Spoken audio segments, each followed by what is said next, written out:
వివాదాలకు తావు లేకుండా భూ యాజమాన్య హక్కులు రక్షించడానికి ప్రభుత్వం భూభారతి చట్టాన్ని ప్రవేశపెట్టిందన్నారు డిప్యూటీ సీఎం మల్లుబట్టి విక్రమార్క. మంత్రులు పొంగులేటి శ్రీనివాసరెడ్డి, తుమ్మల నాగేశ్వరరావు ఖమ్మం జిల్లాలో పైలట్ ప్రాజెక్టు గ్రామమైన మలుగు మాడులు పర్యటించారు. రెవెన్యూ సదస్సును లాంఛనంగా ప్రారంభించారు. ములుగు మాడులు భూభారతి చట్టం 2025పై రైతులకు అవగాహన కల్పించారు. రైతుల సమస్యలను అడిగి తెలుసుకున్నారు.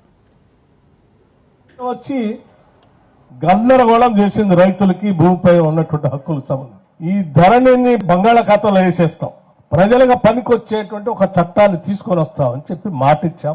ఆ మాట ప్రకారం మీరంతా నమ్మి మమ్మల్ని ఆశీర్వదించి ప్రజాప్రభుత్వాన్ని కూర్చోబెట్టారు. కూర్చోబెట్టిన దగ్గర నుంచి ఈ రాష్ట్ర ముఖ్యమంత్రి గారు రేవంత్ రెడ్డి గారు, క్యాబినెట్ లో ఉన్నటువంటి సహచర మంత్రులంతా కూడా పెద్ద ఎత్తున ఆలోచన చేసి, రెవెన్యూ మంత్రి గారు శ్రీనివాస్ రెడ్డి గారు అనేక రాష్ట్రాల్లో అసలు ఈ రెవెన్యూ చట్టాలపైన స్టడీ చేసి సుదీర్ఘమైనటువంటి కసరత్తు తర్వాత ప్రజలకి పనికొచ్చేటువంటి ఒక గొప్ప చట్టాన్ని, మరొక చట్టాన్ని 2025 భూభారతి చట్టాన్ని తీసుకొని వచ్చారు.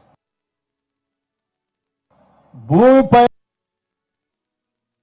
ఈ రోజు నుంచి రాష్ట్ర వ్యాప్తంగా ఉన్న ప్రతి రెవెన్యూ విలేజ్ లో రెవెన్యూ అధికారులే, ఎంఆర్ఓ స్థాయి అధికారులు వారి టీము మీ ఇంటికే వస్తారు, మీ రెవెన్యూ గ్రామాలకే వస్తారు.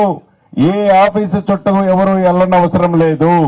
అటువంటి అవకాశాన్ని చట్టంలో కల్పించి అప్లికేషన్ కూడా రెవెన్యూ అధికారులు తెచ్చి మీకు ఇస్తారు.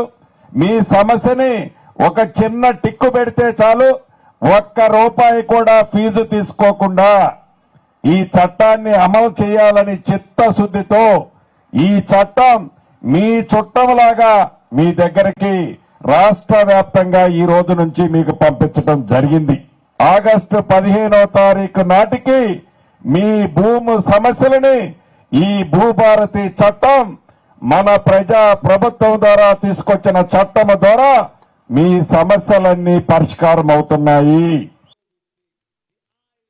ఇందిరమ్మ రాజ్యంలో కాంగ్రెస్ ప్రభుత్వంలో రేవంత్ రెడ్డి గారి నాయకత్వాన అందరం కూర్చొని ఈ యొక్క ధరణిని మార్చి, ఎన్నికల ముందు కూడా చెప్పాం, ఈ ధరణిని బంగాళాఖాతంలో వేస్తామని చెప్పి ఏదైతే పెద్దలు పాదయాత్రలో చెప్పారో దాని ప్రకారంగా వేశాం.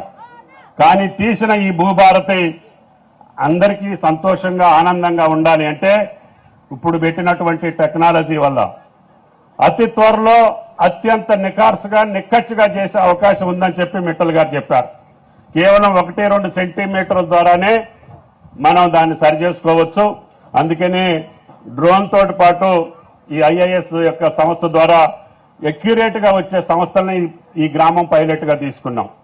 ఈ పైలట్ ప్రాజెక్ట్ లో ఉన్నటువంటి అనుభవం ప్రకారంగా ఎంత త్వరగా పూర్తి చేసే అవకాశం ఈ దేశంలో, ఈ ప్రపంచంలో ఉందో అన్ని సంస్థలను తీసుకొచ్చి మీ భూమి ఒక అంగుళం రాకుండా పోకుండా రికార్డ్స్ తయారు చేస్తే ఇది రెవెన్యూ మంత్రి గారి యొక్క చరిత్ర,